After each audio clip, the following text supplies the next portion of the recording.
2025 ఉందో ఎన్నో ఆశలు తీర్చింది, మనకి ఎన్నో ఆకాంక్షలు నెరవేర్చింది, ఎన్నిటికో మనం పునాది వేసుకున్నాం.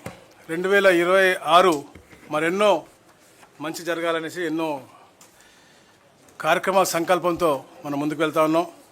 ఎందుకంటే సంక్షేమ అభివృద్ధి అనే రెండు కళ్ళగా భావించే కూటమి ప్రభుత్వం కాబట్టి ఒక సుపరిపాలన ఇస్తా గత 18 నెలలుగా ఒక ప్రణాళికతో ముందుకు వెళ్తా ఉన్నాం. ఎందుకంటే ముఖ్యంగా మీకే తెలుసు ఎలాంటి రాక్షస పాలనలో గతంలో ఉన్నామో. ఒక జియో ఇస్తే కూడా, ఎందుకంటే పత్రికా సోదరులకు బాగా తెలుసు ఆ జియో ఇచ్చారో లేదో తెలియని పరిస్థితులు అప్పుడు. ఈ రోజున ఏదన్నా కూడా ఓపెన్ డొమైన్లో ఉండి ప్రతి ఒక్క క్యాబినెట్ అంశం కూడా వచ్చి పత్రికా సోదరులతో కూడా చర్చించి అన్నీ కూడా చెప్పేది, అంటే దమ్ముగా చెప్పే ప్రభుత్వం మాది. ఈరోజు దాదాపుగా 24 అంశాలతో క్యాబినెట్లో మేము ఎన్నో ఆమోదం పొందడం జరిగింది.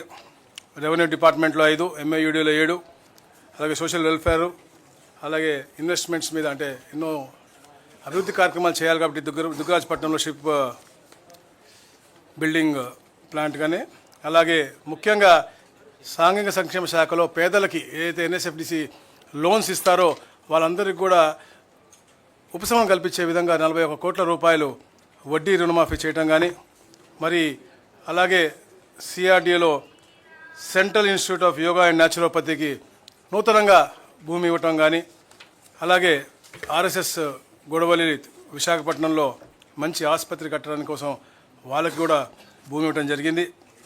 మరి ముఖ్యంగా ఏదైతే పవర్లో కూడా గవర్నమెంట్లో కూడా ఎక్కడ కూడా అంటే నష్టం జరగకూడదు, వాళ్ళు కూడా అంటే ఒక బాధ్యత రావాలి అని చెప్పే లక్ష్యంతో కూడా ఒక కార్యక్రమం చేసి ముందుకెళ్తా ఉన్నారు. డిసిప్లిన్ ఉండాలి కాబట్టి స్మార్ట్ మీటర్స్ కొన్ని ముందుగా గవర్నమెంట్ ఆఫీసుల్లో పెట్టాలని చెప్పే లక్ష్యంతో ఒక ప్రణాళికతో ముందుకు వెళ్తా ఉన్నారు. ఎందుకంటే అందరినీ చైతన్యపరచాలి, ప్రైవేటు కాకుండా గవర్నమెంట్ ఆఫీసులో డిసిప్లిన్ రావాలని చెప్పే లక్ష్యంతో ఒక కార్యక్రమం చేసడానికి విధంగా ముందుకు వెళ్ళారు. అలాగే విద్యుత్ రంగంలో జిఎస్డిపిలో 0.50 వరకు అదనపు రుణాన్ని పొందేందుకు కూడా ఆమోదం పొందడం జరిగింది. ఇట్లా ఎన్నో కార్యక్రమాలు చేసుకుంటూ ముఖ్యంగా అందరూ ఎదురు చూస్తుంటే డిస్ట్రిక్ట్ రీఆర్గనైజేషన్ దాని మీద సుదీర్ఘంగా మనం చర్చించడం జరిగింది. దానికి కూడా అన్ని ఫలితాలు కూడా మేము ముందు చెప్పబడుతూ ఉన్నాం. దాదాపుగా 17 జిల్లాల్లో మార్పుల కోసం మనం 9 ఇచ్చాము. 9 జిల్లాల్లో మార్పులు లేవు. విజయనగరం, పార్వతీపురం, మన్యం, విశాఖపట్నం, ఏలూరు, కృష్ణా, ఎన్టీఆర్, గుంటూరు, పల్నాడు, అనంతపురం తప్ప మిగతా 17 నియోజకవర్గాల్లో కూడా 17 జిల్లాల్లో కూడా మార్పులు వచ్చాయి.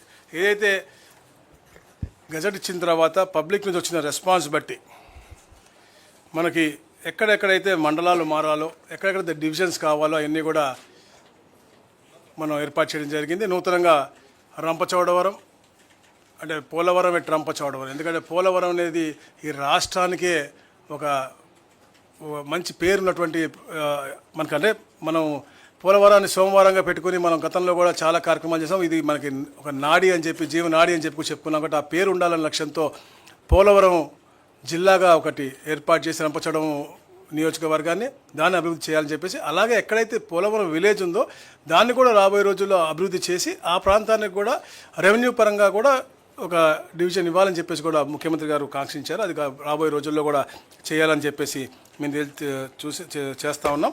దాదాపుగా 25 మార్పులతో మనకి ఈ 17 జిల్లాలు మనం చేసాము. అంటే కొన్ని మండలాల మార్పులు అలా ఉన్నాయి. ముఖ్యంగా అయితే ప్రజలు కాంక్షించారు గూడూరులో నుండి 3 మండలాల్ని నెల్లూరులో తీసుకురావటం. ఎప్పటి నుంచో గూడూరు ప్రజలు నెల్లూరుకి చాలా దగ్గరగా ఉన్నాం, మేము తప్పకుండా అటు వెళ్ళాలని చెప్పేసి వారు కోరారు. అందుకనే కోట, చిలకూరు మండలం, గూడూరు మండలం మనం నెల్లూరుకు తీసుకొస్తా ఉన్నాం. అలాగే కింద ఉన్నటువంటి 2 మండలాన్ని మనం తిరుపతిలో పెడతా ఉన్నాం. దాని ద్వారా ఏమవుతుందంటే దుగ్గరాజపట్నం పోర్ట్ కిందకు ఉంటుంది తిరుపతి జిల్లాలో, పైకి కృష్ణపట్నం పోర్టు మొత్తం కూడా అటు. ఎందుకంటే ఇంతకుముందు గత ప్రభుత్వం చేసింది ఎక్కడ కూడా ప్రాపర్గా ఆలోచించకుండా మంచి పరిపాలనా సౌలభ్యం ఉండే విధం ఉండకుండా ఆ కార్యక్రమాలు చేశాయి. అందుకనే ఇవన్నీ కూడా మనకి ఇబ్బంది ఉంటుంది. అలాగే ఏదో రంపచోడవరం ముందు ముఖ్యంగా చెప్పాను నేను, ట్రైబల్స్ వారి యొక్క అభివృద్ధి అనేది ఎక్కడ కూడా కుంట పడకూడదు, అక్కడ మంచి పరిపాలన లక్ష్యంతోనే ఒకే పార్లమెంట్లో 3 జిల్లాలు అయినప్పటికీ కూడా అది తప్పకుండా ఏర్పాటు చేయాల్సిన అవసరం ఉంది అనే లక్ష్యంతోనే ఈ కార్యక్రమం చేపట్టారు. రంపచోడవరం అలాగే ముంపు ప్రాంతంలో ఉన్నటువంటి ఆ మండలాలు కూడా తప్పకుండా చేయాలి, అభివృద్ధి చేయాలి లక్ష్యంగా రంపచోడవరంని ఒక మంచి జిల్లాగా మనం ఈరోజు చేయడం జరిగింది. అలాగే సామర్లకోట మండలాన్ని మనం పెద్దాపురంకి మార్చడం అంటే కలిపి అటు మండలం మార్చడం. అలాగే ఏదైతే మండపేట ప్రజలు ఎప్పటి నుంచో కాంక్షిస్తూ ఉన్నారు, రాజమండ్రి కూతవేటి దూరంలో ఉంటాం మేము, రాజమండ్రిలో మమ్మల్ని కలపాలి అనేది, అది గతంలో చాలా రిప్రజెంటేటివ్ వచ్చినాయి, అవి కూడా చేయడం జరిగింది. అలాగే ముఖ్యంగా పెనుగొండ ఏదైతే మనకి వెస్ట్ గోదావరిలో ఉన్నటువంటి పెనుగొండ గ్రామాన్ని వాసవి పెనుగొండగా మార్చాలని చెప్పేసి ఎప్పటి నుంచో కాంక్షిస్తూ ఉన్నారు. ఎందుకంటే అక్కడ వాసవి మాత జన్మస్థలం అని చెప్పేసి వారు కోవటం జరిగింది. ఆ పేరు కూడా మార్పిడి కూడా ఈరోజు కేబినెట్లో ఆమోదం పొందడం జరిగింది.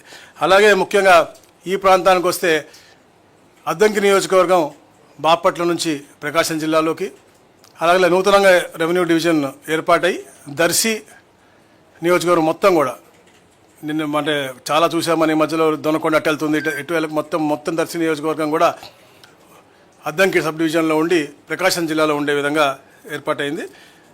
మార్కాపురం, కనిగిరి, ఎర్రగొండపాలెం అలా గిద్దలూరు కలిపి నూతన జిల్లా ఏదైతే ఎప్పటి నుంచో అందరూ కాంక్షిస్తూ ఉన్నారు ప్రాంత ప్రజలు, వాళ్ళందరి కళలు సాకారం అయ్యే విధంగా ఒక అభివృద్ధి చేయబడే విధంగా ఈ యొక్క కార్యక్రమం చేయడం జరిగింది.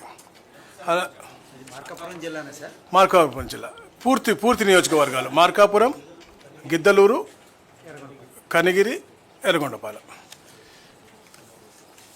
అలాగే ఏదైతే కురిచేడు, దొనకొండ రెండు కూడా మీకు అద్దంకి సబ్ డివిజన్, ప్రకాశం అంటే డిఫరెంట్ రిప్రజెంటేషన్ మాకు వచ్చినాయి. అన్నీ కూడా మేము డిస్కస్ చేసి ఏది పరిపాలన సౌలభ్యం ఉంది, రాబోయే రోజుల్లో అన్ని జిల్లాల దగ్గరికి ఒక నియోజకవర్గం వల్ల వెళ్ళటం అనేది కష్టం అవుతూ ఉంటుంది. ఒక public representative let be MLA or any officer ఇద్దరు జిల్లా కలెక్టర్ దగ్గరికి పోవాలి అంటే ఇబ్బంది అవుతుంది. కాబట్టి ఎంత తక్కువ చేయగలిగామో అంత తక్కువగా మేము జిల్లాల్లో మండలాలు అంటే ఒక నియోజకవర్గాన్ని 2 జిల్లాలు పెట్టలేదన్నమాట. అట్లా అది అయిపోయింది. తర్వాత ఏదైతే రైల్వే కోడూరు ఉంది, ఎప్పటి నుంచి వాళ్ళు కాంక్షిస్తూ ఉన్నారు తిరుపతిలో రావాలని, వాళ్ళ జీవితాంతం వాళ్ళు కలగంటా ఉన్నారు. అది తిరుపతి జిల్లాలోకి తీసుకురావడం జరిగింది. రాజంపేట ఎప్పటి నుంచో ఉద్యమాల ప్రాంతం, వాళ్ళు ఎప్పుడు కూడా మేము హెడ్ క్వార్టర్ కావాలి లేకపోతే మేము కడపలో ఉంచండి అని చెప్పేసి వాళ్ళు ఎప్పటి నుంచో కోరుతున్నారు. వాళ్ళు రాయచోటి అనేది వాళ్ళు ఎప్పుడు కూడా హెడ్ క్వార్టర్గా వాళ్ళు ఒప్పుకోవట్లేదు. కాబట్టి రాజంపేటని కడపలో తీసుకెళ్లాలని చెప్పేసి ఒక ఆలోచనతో ఈరోజు ఈ క్యాబినెట్ ఆమోదం చేసింది. అలాగే ముఖ్యంగా మదనపల్లి జిల్లాలో ఏర్పాటు చేయాలని చెప్పేసి అందరూ కూడా డిస్కస్ చేశారు.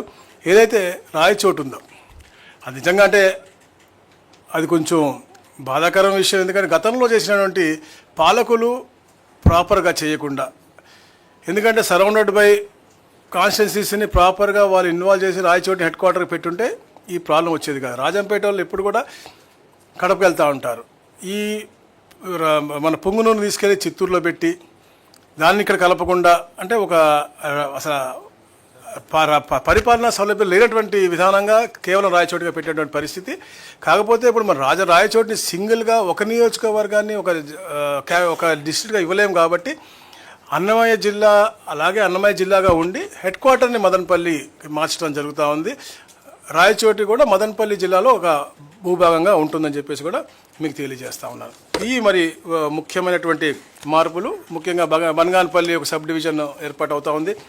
అలాగే అడ్డ రోడ్డు అనకాపల్లి జిల్లాలో ఒక సబ్ డివిజన్ ఏర్పాటు అవుతూ ఉంది. అలాగే రాజంపేట ఏదైతే సిద్ధవటమును మరియు ఒంటిమిట్ట ఉందో వాళ్ళు ఎప్పటి నుంచో కూడా మేము కడపతోనే ఉంటా ఉన్నాను. సో వాళ్ళని కూడా అక్కడే ఉండే విధంగా. అలాగే మడకశిర ఎప్పటి నుంచో కాంక్షిస్తూ ఉన్నారు ప్రజలు, అక్కడ అందరూ కూడా సపరేట్ రెవెన్యూ డివిజన్ కావాలని, ఎందుకంటే అది కొంచెం పక్కకు తోసినట్టు ఉంటుంది కాబట్టి అది కూడా చేసినటువంటి పరిస్థితి. ఈ విధంగా ఈ మార్పులతో నూతనంగా రీఆర్గనైజేషన్స్ అన్నీ కూడా చేసి రేపటికి అది పూర్తవుతూ ఉంటుంది. ఎందుకంటే మేము 27/11 గజెట్ ఇచ్చాం, 27/12 అన్నీ కూడా అబ్జెక్షన్స్ తీసుకుని డిస్కస్ చేయడం జరిగింది. 31 నోటిఫికేషన్ ఇస్తాం కాబట్టి ఇవన్నీ కూడా 1వ తారీఖు నుంచి ఆచరణలోకి వస్తాయని చెప్పేసి కూడా తెలియజేస్తా ఉన్నాను. 2 జిల్లాలు. అలాగే చెప్తా ఆదోనిలో కూడా చిన్న మార్పు. ఆదోనిలో ఒక మండలం పెంచి ఆదోని 1, ఆదోని 2 అని చెప్పేసి అక్కడ కూడా ఏర్పాటు చేయడం జరిగింది. రాబోయే రోజుల్లో ఎట్లయినా అవసరం బట్టి ఇంకేమైనా ఉంటే కూడా అక్కడ మార్పు చేస్తామని చెప్పేసి కూడా చెప్పాము మేము. పూర్తయినాక ప్రశ్నలు తీసుకోండి. ఇంకా ఉంది ఫినిష్ చేయాల్సి. Polavaram, Madanapalle, Annamayya as it is ఉంటుంది కాబట్టి 28 అవుతుంది. మార్కప్ అదే మదనపల్లి లేదు. అన్నమయ్య జిల్లా పేరు అట్నే ఉంటుంది. అన్నమయ్య రాయచోటి విల్ బి భాగం. Head quarter is Madanapalle. It's like Annamayya at Madanapalle. You can write down as Annamayya at Madanapalle.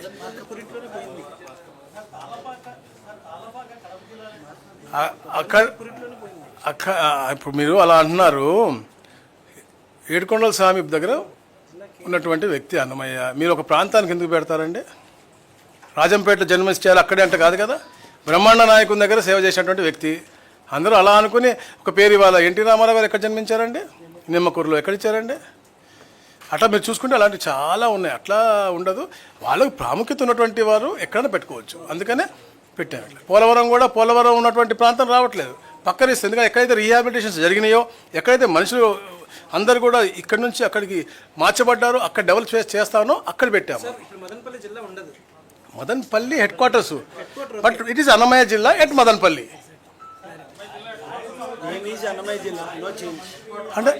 అంటే ఇప్పుడు 100% మీరు అడిగిన దాంట్లో ఉంది. ఏ ఎమ్మెల్యే కావచ్చు, ఏ మంత్రి కావచ్చు, వాళ్ళ హెడ్ క్వార్టర్ పోయేదని బాధాకరమైన విషయం.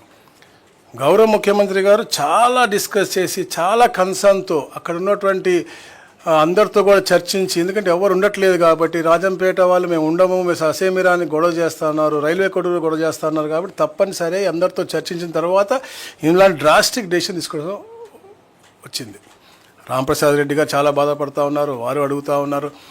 వారు అంటే ఎవరు కూడా కోరుకోరు వెళ్ళిపోతారు. అందుకని మీరు చెప్పినట్టుగా వారిని మళ్ళీ పిలిపించడం జరిగింది. ఇప్పుడు కూడా గౌరవ ముఖ్యమంత్రి గారు మళ్ళీ క్యాబినెట్ తర్వాత కూడా వారి రూమ్లోకి పిలిచి మాట్లాడి ఉదాసన జరిగింది. తప్పకుండా అభివృద్ధి చేస్తాము. రాయచోటిని ఎప్పుడు లేని విధంగా, ఎందుకంటే వాళ్ళు ఆశ చూపించిన విధానంలో కూడా ప్రాపర్గా లేదు. ఇప్పుడు వద్దు అనుకున్న వాళ్ళతో మనం ఎంతసేపు మాట్లాడగలం, ఎంతసేపు మనం కలిసి జీవించగలం? చుట్టుపక్కల అంటే ఆ రోజు పారదర్శకంగా చేసి ఉంటుంటే ఈ ప్రాబ్లం వచ్చేది కాదు. ఈరోజు వచ్చింది. దానికి ఎఫెక్ట్గా రాంప్రసాద్ రెడ్డి గారికి ఇబ్బందికరమైన వాతావరణం వచ్చింది. తప్పకుండా ఆ ప్రాంతాన్ని అభివృద్ధి పరంగా గౌరవ ముఖ్యమంత్రి గారు ఆశీర్వదిస్తారు. గౌరవ ముఖ్యమంత్రి గారు ఫీల్ అవుతూ ఉన్నారు. నేను చెప్పాను కూడా గతంలో రాయచోటిని అని, వారు కూడా ఫీల్ అవుతూ ఉన్నారు, దాంట్లో డౌట్ లేదు. కానీ ఎవరు కోరుకోవట్లేదు ఉంటానికి రాయచోటితో. రాయచోటి అనేది డిఫరెంట్లీ లొకేటెడ్ ప్లేస్ ఉంది. మేము కడపలో ఉంటామని చెప్పి రాజంపేట వాళ్ళు, రైల్వే కోర్టులో మేము తిరుపతిలో ఉంటామని చెప్పేసి విపరీతంగా అడుగుతూ ఉన్నారు. సో దాన్ని చేయడానికి చేశాను తప్ప వేరేదేం లేదు. రాంప్రసాద్ రెడ్డి తప్పకుండా దీన్ని అధిగమిస్తాడు. రాబోయే రోజుల్లో ఆ ప్రాంతాన్ని ఎలా అభివృద్ధి చేయాలో గౌరవ ముఖ్యమంత్రి గారు తప్పకుండా చేసి పెడతారు. వాళ్ళకి మెడికల్ కాలేజ్ కావాలా, లేకపోతే ఇంకేమన్నా కావాలా అనేది చూసి తప్పకుండా చేసి పెడతారు. కేవలం అడ్మినిస్ట్రేటివ్ గ్రౌండ్స్. గతంలో చెప్పా కదా, ఇప్పుడు పొంగనూరు ఇంత ఏ పార్లమెంట్ అండి? దాన్ని తీసుకెళ్ళి చిత్తూరులో ఎందుకు పెట్టారండి? ఆ రోజే పొంగనూరు పెట్టుంటే ఇవన్నీ కలిపి అప్పుడు హెడ్ క్వార్టర్ పెట్టి అభివృద్ధి చేస్తుంటే బాగుండేది. ఎందుకు పెట్టలేదని అట్లా? పొంగనూరు ఇక్కడ తీసుకెళ్ళి చిత్తూరులో అది ప్రాపర్ జియోగ్రఫీగా, టోపోగ్రఫీగా కరెక్టా? కాదు కదా. ఇది అన్ని పరంగా అన్ని వర్గాలకి న్యాయం చేసినట్టు ఉంటుంది. రాయచోటికి కూడా యాక్చువల్గా మంచి జరుగుతుంది కదా. హెడ్ క్వార్టర్ పోయింది అనే బాధ అనేది తప్పకుండా ఉంటుంది ఆయనకి కానీ, రాంప్రసాద్ గారికి కానీ. తప్పకుండా గౌరవ ముఖ్యమంత్రి గారు రాంప్రసాద్ గారికి ఎట్టి పరిస్థితుల్లో అన్యాయం చేయరు. అందుకనే వారిని కూడా పిలిచి మనం మాట్లాడడం జరిగింది.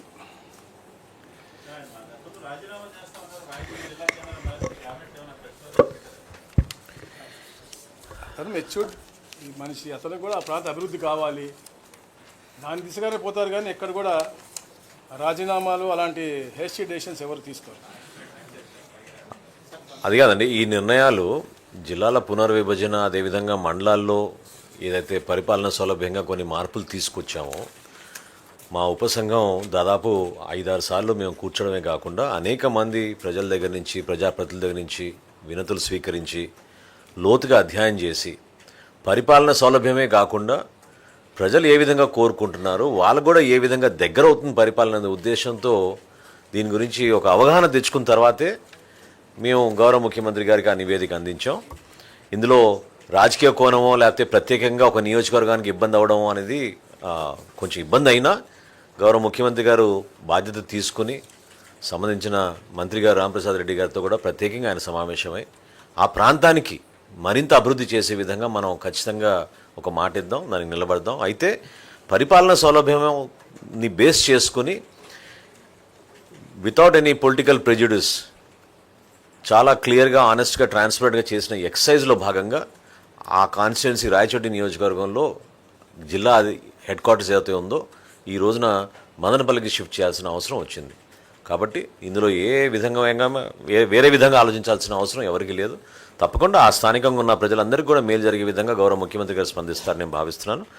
సంక్షేమం, అభివృద్ధి, అదేవిధంగా భవిష్యత్తు ఈ మూడింటిని దృష్టిలో పెట్టుకుని గౌరవ ముఖ్యమంత్రి గారు 2025లో మా కూటమి ప్రభుత్వం Telugu Desam party, Janasena party, Bharatiya Janata party ఏ విధంగా కేంద్రం నుంచి గౌరవ ప్రధానమంత్రి నరేంద్ర మోడీ గారి సహకారంతో మన రాష్ట్రంలో గౌరవ ముఖ్యమంత్రి గారు చంద్రబాబు నాయుడు గారు, అదేవిధంగా గౌరవ ఉప ముఖ్యమంత్రి గారు పవన్ కళ్యాణ్ గారు కలిసి ప్రభుత్వంలో చేస్తున్న అనేక కార్యక్రమాలు దిగ్విజయంగా ఏ విధంగా మనం 2025 సంవత్సరంలో పూర్తి చేసుకున్నామో వాటి గురించి క్యాబినెట్లో చివరిలో ముఖ్యమంత్రి గారు సహచార మంత్రులందరికీ కూడా తెలియజేయడం జరిగింది.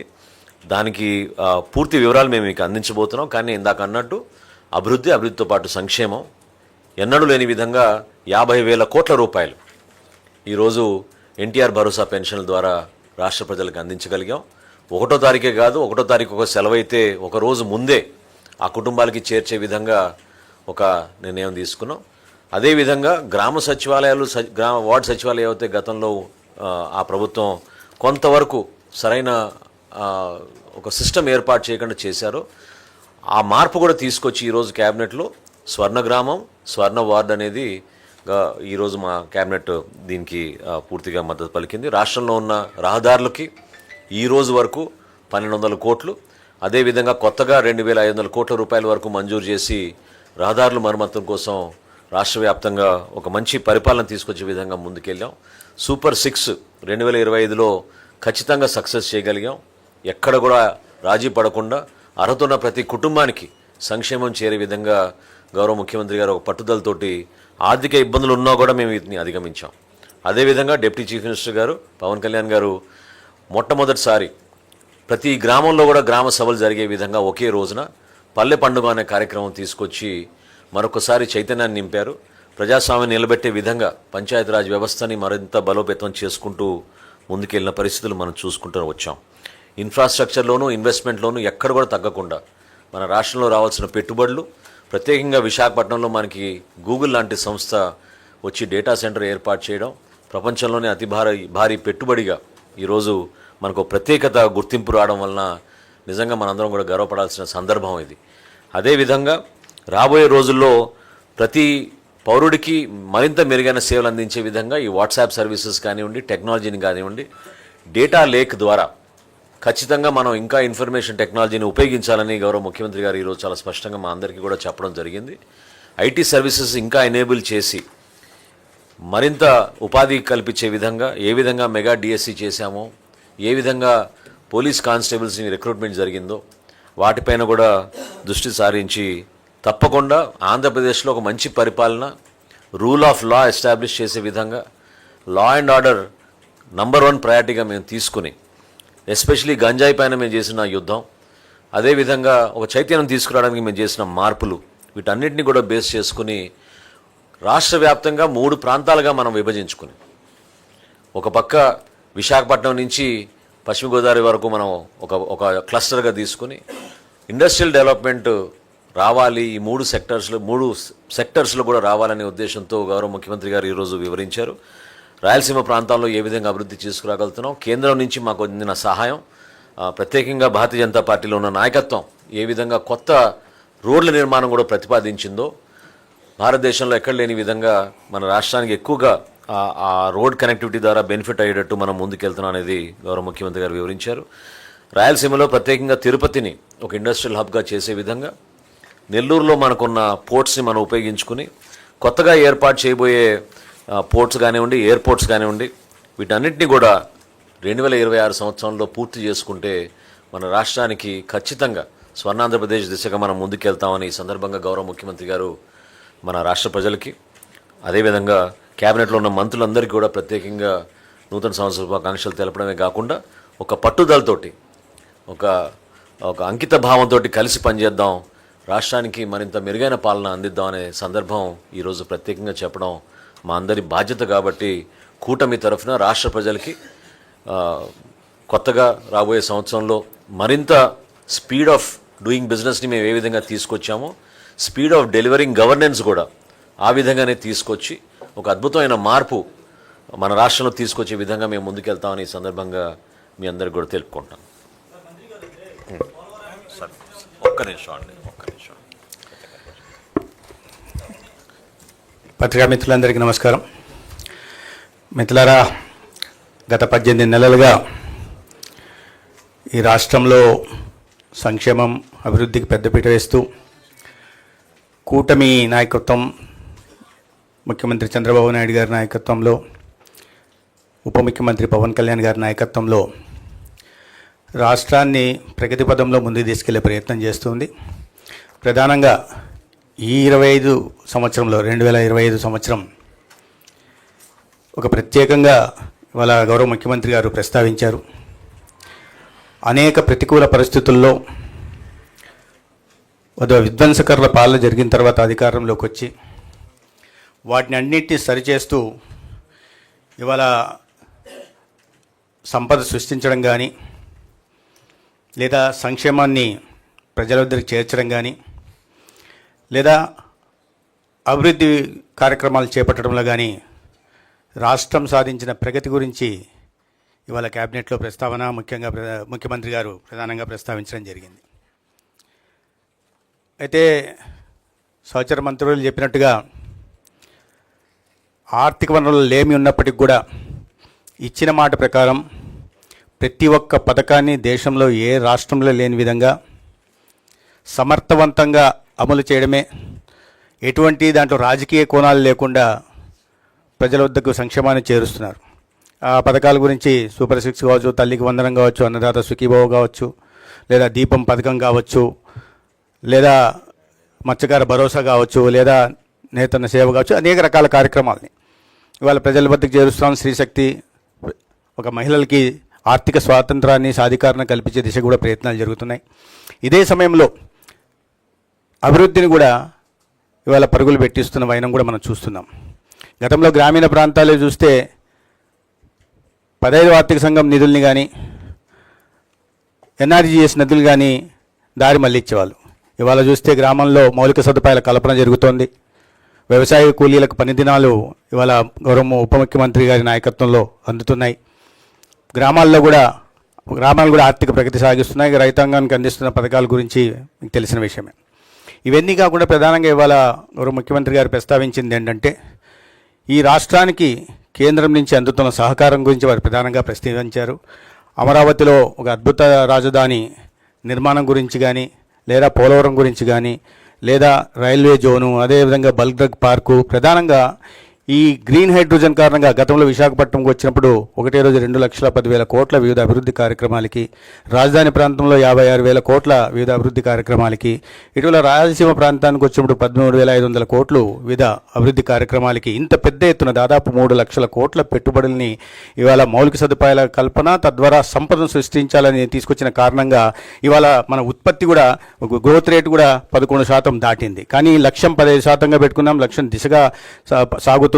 అయితే ఈ సంవత్సరంలో జరిగిన వీటిని పరిగణలోకి తీసుకుని వచ్చే సంవత్సరం మరింత అభివృద్ధి సాధించే దిశగా ముందుకెళ్లాలని ముఖ్యమంత్రి గారు ఆదేశించారు. అదేవిధంగా లక్షల కోట్ల పెట్టుబడులు ఏవైతే ఎకనామిక్ విశాఖపట్నం దగ్గర నుంచి ఈ రాష్ట్రంలో ఉన్న ఎకనామిక్ కారిడార్ల విషయంలో కూడా కొప్పర్తి కానీ, ఓరోకల్ కానీ, కృష్ణపట్నం కానీ ఈ ప్రాంతంలో వస్తున్న పెట్టుబడులు, ప్రధానంగా సెమీ కండక్టర్లు లేదా గూగుల్ డేటా సెంటర్లు, వీటి గురించి కూడా ఇవాళ మారుతున్న కాలంలో టెక్నాలజీని అందిపుచ్చుకొని దేశంలో మిగతా రాష్ట్రాల కన్నా ముందు ఆంధ్రప్రదేశ్ను ఉంచాలనే లక్ష్యంతో గౌరవ ముఖ్యమంత్రి గారు చేస్తున్న ఇది ప్రయత్నానికి కేంద్రం నుంచి కూడా సంపూర్ణ సహకారం అందిస్తున్న విషయాన్ని కూడా వారు చెప్పడం జరిగింది. అదేవిధంగా సంపద సృష్టి కోసం రైల్వే కార్యక్రమాలు కానీ, రైల్వే అభివృద్ధి కార్యక్రమాలు కానీ, లేదా హైవేల నిర్మాణం గురించి కానీ, లేదా కొత్తగా మచిలీపట్నం నుంచి హైదరాబాద్ దాకా ఫ్యూచర్ సిటీ దాకా ఎక్స్ప్రెస్ హైవే నిర్మాణం కానీ, అమరావతి నుంచి బెంగళూరు దాకా ఎక్స్ప్రెస్ నిర్మాణం కానీ, మరీ ప్రధానంగా అమరావతి చుట్టూ దాదాపు 190 కిలోమీటర్ల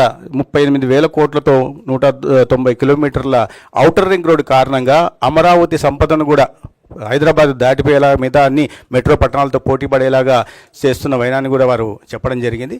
గతంలో అన్ని కేంద్ర ప్రభుత్వ పథకాలను రద్దు చేయడం కానీ, లేదా దానికి ఉద్దేశించిన నిధుల్ని దారి మళ్లించడం కానీ జరుగుతుంటే, ఇవాళ ప్రతి కేంద్ర ప్రభుత్వ పథకాన్ని కూడా అమలు చేస్తూ ఇవాళ అన్ని అభివృద్ధి కార్యక్రమం ముందు తీసుకెళ్లే ప్రయత్నం రాష్ట్రంలో జరుగుతూ ఉంది. ప్రధానంగా గతంలో పేర్ల గురించి తెలుసు, ఏదొచ్చినా కూడా సొంత పేర్లు పెట్టుకునే ఒక విపరీత మానసిక తత్వం కలిగిన వాళ్ళు ఉండేవాళ్ళు.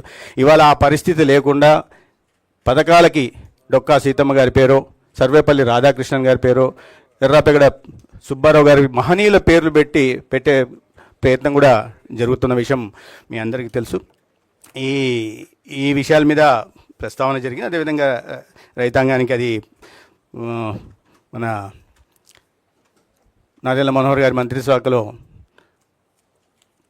ధాన్యం కొనుగోలు విషయంలో కానీ, లేదా పొగాకు రైతులకు కానీ, మామిడి రైతులకు కానీ, లేదా కోకో రైతులకు కానీ, లేకపోతే ఉల్లి రైతులకు కానీ సమస్య వచ్చినప్పుడు ప్రభుత్వం సానుకూలంగా స్పందించి సత్వరమే మార్కెట్ ఇంటర్వెన్షన్ చేసి వారిని ఆదుకున్న విషయాన్ని కూడా రైతాంగంలో కూడా ఈ విషయం మీద చాలా సానుకూల వాతావరణం నెలకొని ఉంది. అదేవిధంగా ఈ ప్రతి ఇంట్లో ఒక పారిశ్రామికవేత్తను తయారు చేయాలనే ఉద్దేశంతో రాష్ట్ర వ్యాప్తంగా 175 నియోజకవర్గాల్లో ఎంఎస్ఎంఈ పార్కులకు, చిన్న చిన్న పార్కులకు ఊతమిస్తూ ఇవాళ ఈ నిరుద్యోగ యువతని ఉపాధి ఉద్యోగ అవకాశాలు కల్పించడమే కాకుండా పెద్ద ఎత్తున డిఎస్సి కానీ, లేదా పోలీస్ శాఖలో కానీ, అదేవిధంగా వైద్య శాఖలో కూడా అనేక ఈ నోటిఫికేషన్లు ఇచ్చి రిక్రూట్మెంట్ చేసిన విషయం మనకు తెలుసు. ప్రధానంగా వైద్య రంగం మీద ఒక విప్లవాత్మక మార్పు తీసుకోవాలనే ఉద్దేశంతో ఈ డిజి హెల్త్ కేర్ కానీ, లేదా యూనివర్సల్ హెల్త్ పాలసీ కానీ, లేకపోతే సంజీవని ఇలాంటి కార్యక్రమం తీసుకొచ్చి ఇండివిజువల్ సెంట్రిక్ హెల్త్ కేర్ని రాష్ట్రంలో మొట్టమొదటిసారిగా అందించాలనే ప్రయత్నాల మీద కూడా ప్రధానంగా ప్రస్తావన జరిగింది. ఇవన్నీ ఇప్పటిదాకా 2025లో మనం చాలా సానుకూలంగా ఇప్పటిదాకా మంచి పాలన అందించగలిగాం, ప్రజల్లో ఆ సానుకూల వాతావరణాన్ని క్రియేట్ చేయగలిగాం. భవిష్యత్తు వైపు మరింత భరోసాతో వెళ్లాల్సిన అవసరం ఉందనే విషయాన్ని కూడా మాట్లాడాం. ఇక మీకు తెలుసు, అంత హాట్ టాపిక్ ఇవాళ రాష్ట్రంలో ఏదన్నా చూస్తే పబ్లిక్ ప్రైవేట్ పార్ట్నర్షిప్ని ప్రైవేటైజేషన్ అనేక సందర్భాల్లో మనం మాట్లాడుకున్నాం. ఏ రకంగా అసత్య ప్రచారాలు చేస్తున్నారనే విషయం, దాన్ని కూడా మనం సమర్థవంతంగా తిప్పికట్టగలిగాం. రాష్ట్రంలో ఈ పబ్లిక్ ప్రైవేట్ పార్ట్నర్షిప్ వల్ల ఒక నాణ్యమైన వైద్య విద్యని అందుబాటులోకి తీసుకురాగలుగుతాం. గత విధానం కన్నా ఈసారి 110 సీట్లు అదనంగా పేదలకు అందుబాటులోకి తీసుకురావడమే కాకుండా ఇవాళ రాష్ట్రంలో ఉంటున్న పేదలకు మెరుగైన వైద్య సేవలను అందించే దిశగా ఒక్కొక్క 6,250 పడకల ఆసుపత్రులను కూడా నిర్మించబోతున్నాం. 1,500 సీట్లు కూడా ఈ రాష్ట్రానికి రాబోతున్నాయి. సో ఈ విషయాల మీద మాట్లాడడం జరిగింది.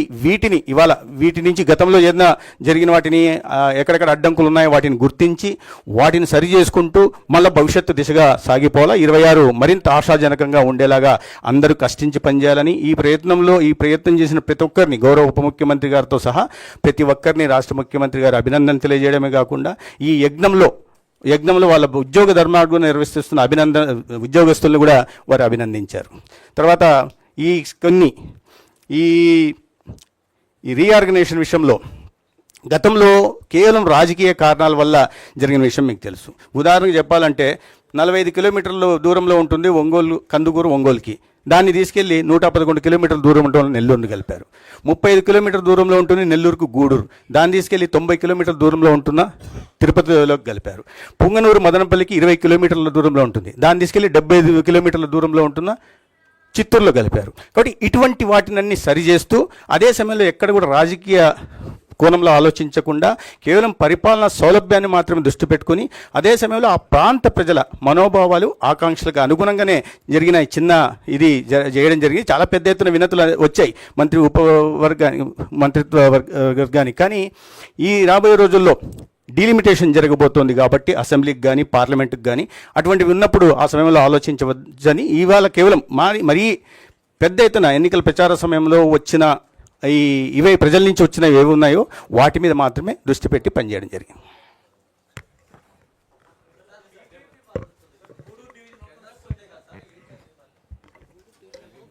పాయింట్స్ ఉన్నాయండి, 2 పాయింట్స్ ఉన్నాయి. గూడూరు డివిజన్ ఉంటుంది. ప్రస్తుతానికి గూడూరులో ఉన్న 3 మండలాలతో డివిజన్ ఉంటుంది.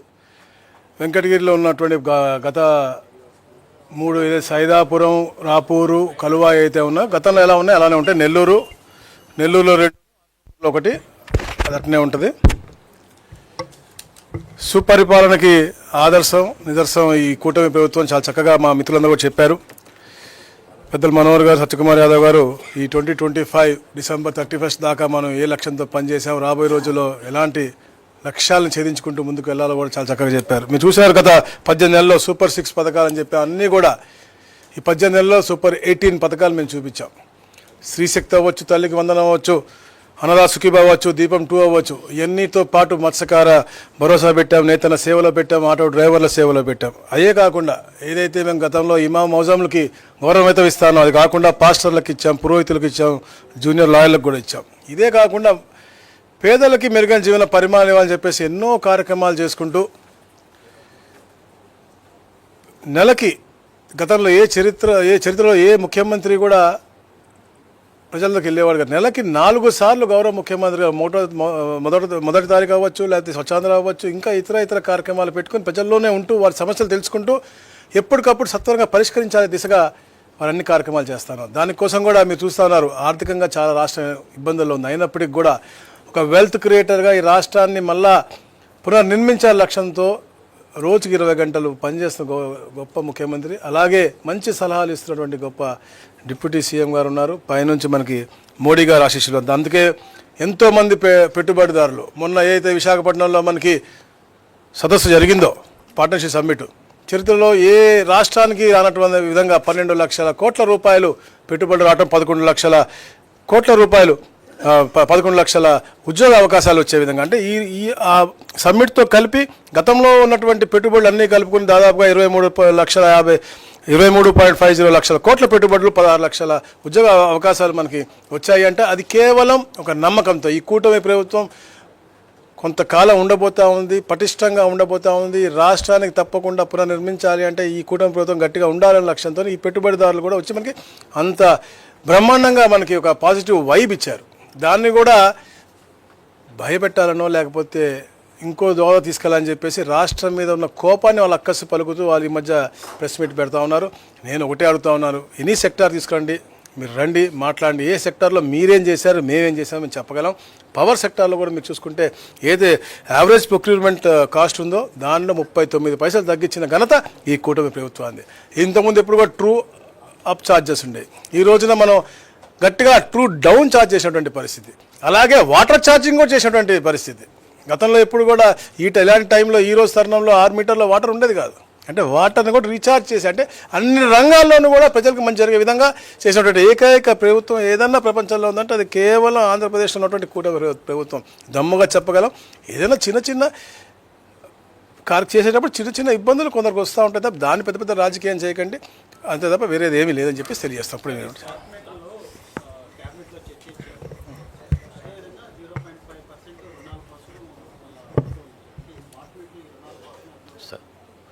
ధాన్యం కొనుగోలు మీకు అప్డేట్ ఇస్తాను, ఒక్క నిమిషం. అది అయిపోయినాక క్వశ్చన్స్ తీసుకోండి. రాష్ట్ర వ్యాప్తంగా ఖరీఫ్ ప్రొక్యూర్మెంట్లో కనివిని రీతిలో ఈ రోజుకి 5,59,000 మంది రైతుల దగ్గర నుంచి 34,60,144 మెట్రిక్ టన్నుల ధాన్యం కొనుగోలు చేయడం జరిగింది. దీని విలువ 8,206 కోట్ల రూపాయలు. ఇది ప్రతి రైతు ఖాతాలోనూ 24 గంటల లోపే మన రైతు సోదరులందరికీ కూడా జమ చేయడం జరుగుతోంది. గత సంవత్సరంతో పోల్చుకుంటే 8 లక్షల మెట్రిక్ టన్నులు అదనంగా ధాన్యం కొనుగోలు చేయడం జరిగింది ఈ రోజుకి. ఖచ్చితంగా మేము అనుకున్న విధంగా 51 లక్షల మెట్రిక్ టన్నుల ధాన్యం మన రైతాంగం దగ్గర నుంచి ఒక అద్భుతమైన కార్యక్రమం చేసుకుంటూ రైతాంగాన్ని కాపాడమే కాకుండా కనీస మద్దతు ధర ఎట్టి పరిస్థితుల్లో రైతులు రావాలనే ఒక బలమైన నిర్ణయంతో క్షేత్రస్థాయిలో మా సిబ్బంది, ప్రజాప్రతినిధులు, స్థానికంగా ఉన్న మిల్లర్లు అందరి సహకారంతో ఈ కార్యక్రమాన్ని ముందుకు తీసుకెళ్తా ఉన్నాం.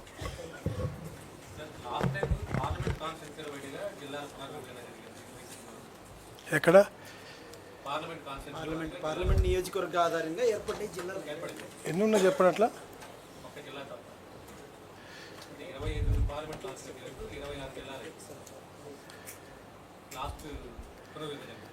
ఎక్కడ కూడా ఒక పార్లమెంట్ ఒక దీంట్లో లేదు, మీరు చూసుకోండి. 15 జిల్లాలో లేదు అట్లా. బాపట్ల సత్తెనపల్లి అటు ఉంది, అట్లా మీరు చెప్పండి. సూలూరుపేట ఎక్కడ ఉంది? అలా మీరు అలా ప్రతి జిల్లాలో ఏదో ఒక మార్పులు ఉన్నాయి. కావాలని కుట్రలతో కూడా చేసేటువంటి పరిస్థితి మనం చూసాం. కందుకొని తీసుకెళ్ళి అక్కడెక్కడో పెట్టారు. ఇప్పుడు చెప్పారు మా మంత్రి గారు సచికుమార్, చాలా చక్కగా వివరించారు వారు. ఎక్కడెక్కడ ఎలా చేశారు. మండపేట 10 కిలోమీటర్లు ఉంటుంది, తీసుకెళ్ళి కోనసీమలో పెట్టారు. రకరకాలుగా చేసేటువంటి పరిస్థితి. దాన్ని కొంచెం మేము మెరుగ్గా చేయాలని చేసాం. ఎవరికి నష్టం చేయాలని కాదు, తప్పకుండా రాయచోటిని కూడా ఉన్నత స్థానం తీసుకెళ్తాం. రేపు జరగబోయే డీలిమిటేషన్ అప్పుడు అది ఎలా జరుగుతుందో అది ప్రాసెస్ గవర్నమెంట్ చేస్తుంది. అప్పుడు దాని ప్రకారంగా జరుగుతుంది తప్ప ఇదేం లేదు.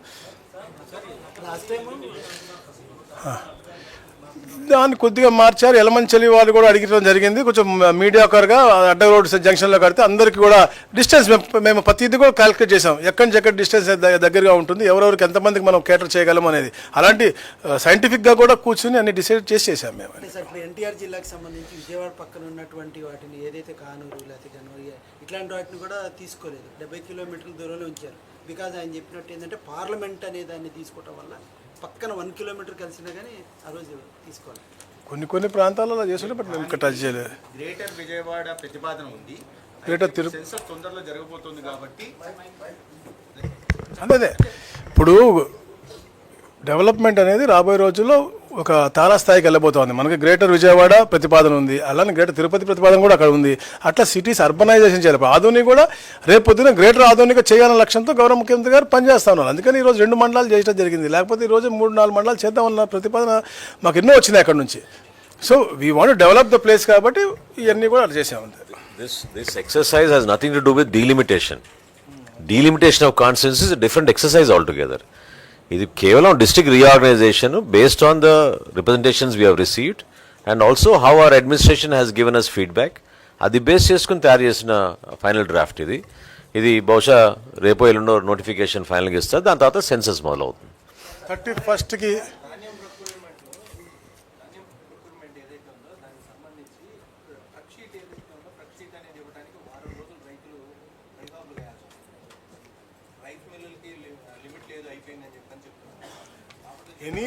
ఎనీ పర్టికులర్ ఇష్యూ బాపట్ల జిల్లా వస్తూ ఉంటే వెంటనే వారి దృష్టికి తీసుకెళ్తున్నారు.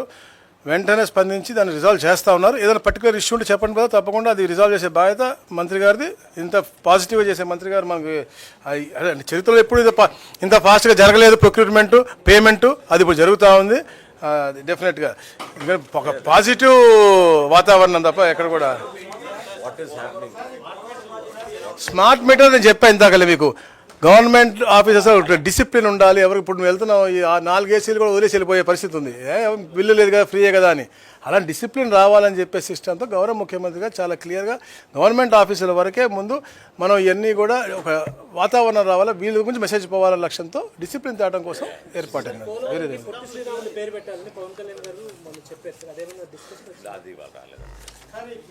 ఇప్పుడు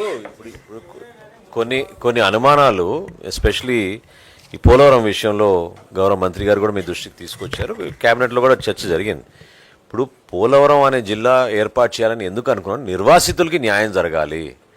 ఎవరైతే ఈ ప్రాజెక్ట్ వాళ్ళను ఆ ప్రాంతాల్లో వదిలేసుకుని వాళ్ళు ఈ ప్రాంతాల్లోకి వస్తున్నారో సీతాపట్నం ఇటువంటి ఏరియాస్లో వాళ్ళకి అటాచ్మెంట్ ఉండాలి. ఆ ఎమోషనల్ కాంటెక్స్లో గౌరవ ముఖ్యమంత్రి గారు ఆ నిర్ణయం తీసుకుని దానికి కట్టుబడి ఉన్నాం. సో పోలవరం జిల్లా అనేది పోలవరం లేదు కానీ అయినా కానీ మీరు పెట్టారనేది ఆ వాదానికి అసలు ఎక్కడ కూడా మేము ఒప్పుకునే ప్రసక్తి లేదు. It is only to keep that emotional attachment, దానికోసం తీసుకున్నాం.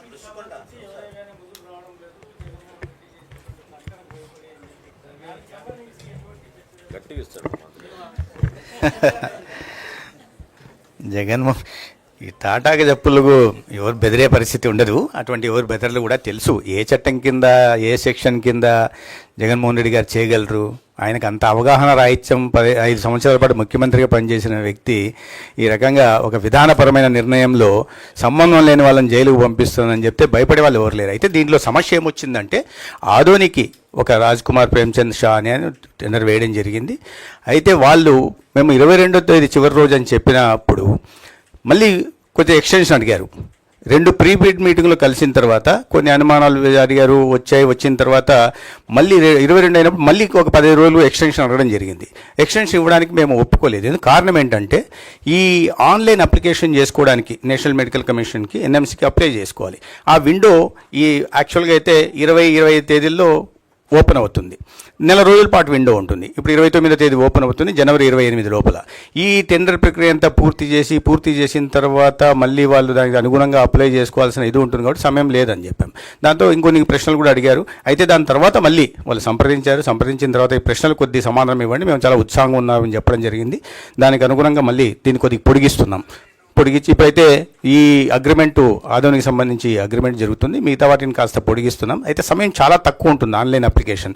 ఎట్టి పరిస్థితుల్లో ఈ సంవత్సరమే పొందులు పెట్టాలనే ఒక కృతనిశ్చయంతో ఉన్నాం కాబట్టి వాళ్ళు అడిగిన సమయం పొడిగింపు చేయలేకపోయాం. అది పరిశీలనలో ఉంది ఇప్పుడు.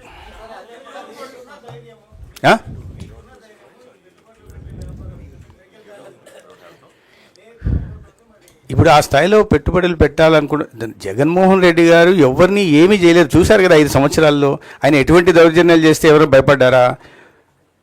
కాబట్టి పెట్టుబడిదారుల్లో ఖచ్చితంగా ఉంది. ఇప్పుడు అట్లంటే ప్రతి చోట అతను భయపెట్టే ప్రయత్నం చేస్తున్నారు. ఎవరైనా గతంలో వచ్చినప్పుడు ఈ మనం చూసాం, రివర్స్ టెండర్ అన్నాడు, ఇబ్బంది పెట్టాడు, కానీ ఎవరు వెనకాడట్లేదు కదా. మరి ఇంత పెద్ద ఎత్తున రాష్ట్రంలో పెట్టుబడులు ఉన్నాయి. ఎందుకంటే ఇవాళ కూటమి ప్రభుత్వం మీద పెట్టుబడిదారుల్లో చాలా విశ్వాసం ఉంది. ప్రధానంగా గౌరవ ప్రధానమంత్రి గారు ఈ పెట్టుబడులను ఏ రకంగా ప్రోత్సాహం అందిస్తున్నారు, రాష్ట్రంలో దార్శనికత కలిగిన నాయకుడు చంద్రబాబు నాయుడు గారు, పవన్ కళ్యాణ్ గారు ఏ రకంగా రాష్ట్రాన్ని ముందుకు తీసుకెళ్లాలని ప్రయత్నం చేస్తున్నారు కాబట్టి ఇంత పెద్ద ఎత్తున పెట్టుబడులు వస్తున్నాయి. మేము చెప్పాము ఇప్పుడు 23.5 లక్షల కోట్ల పెట్టుబడులు అగ్రిమెంట్లు అయ్యాయి, ఎంఓయూలు అయ్యాయి అంటే అవన్నీ విశ్వాసం లేకపోతే వస్తారా? విశ్వాసం ఇబ్బంది లేదు. అయితే ఈ విషయంలో కాస్త బెదిరింపులు అది పాల్పడము ప్రజల్లో ఏదన్నా జగన్మోహన్ రెడ్డి గారి కారణంగా అనుకోవచ్చు, కానీ పెట్టుబడిదారుల్లో అటువంటి భయం ఏం లేదు. మాట్లాడుతున్నాం ఇవాళ మధ్యలో 3 రోజులు సెలవులు రావడం, ఇవాళ కూడా మాట్లాడుతున్నాం. వాళ్ళ దీన్ని తీసుకొని ఎంతవరకు ఇవ్వచ్చు, మళ్ళీ రీటెండర్ ఎప్పటిదాకా వెళ్ళొచ్చు అనే విషయాన్ని ఈరోజు చూస్తున్నాం.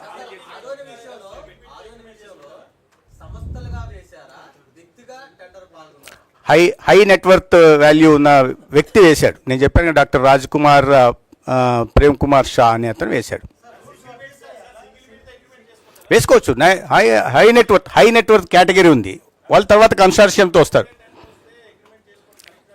ఏం లేదండి, అది అన్నీ ఇటువంటివన్నీ చూస్తా కూర్చుంటే మీనమేషాలు లెక్క వేస్తా అంటే నాణ్యమైన వైద్య విద్యను అందించాల్సి ఉంది, మెరుగైన వైద్య సేవలు అందించాల్సి ఉంది.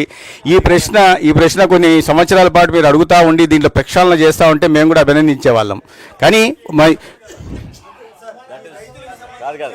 That is much better than reverse tendering. Don't worry. Happy new year to all of you. Thank you very much.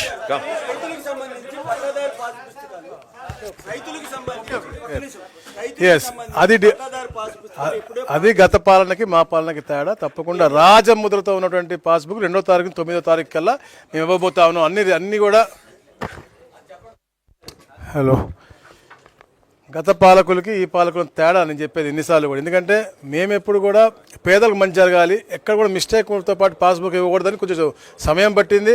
రాజముద్రతో quality passbook 2వ తారీఖు 9వ తారీఖు కల్లా ఇస్తా ఉన్నాం. ఏమైనా తప్పులు ఉంటే కూడా వెరిఫై చేసుకోమని చెప్పేసి మేము అధికారులకు తెలియజేయడం జరిగింది.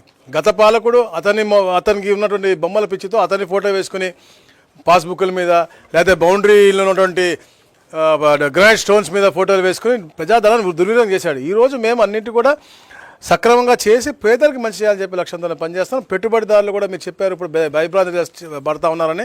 ఎవరు కూడా భయభ్రాంతితో పడట్లేదు. 21 లక్ష మంది రైతులు ఉన్నారు, 21,87,000 మంది అందరికి కూడా ఇవ్వబోతున్నారు. Happy new year. Wish you very very happy prosperous healthy wealthy new year.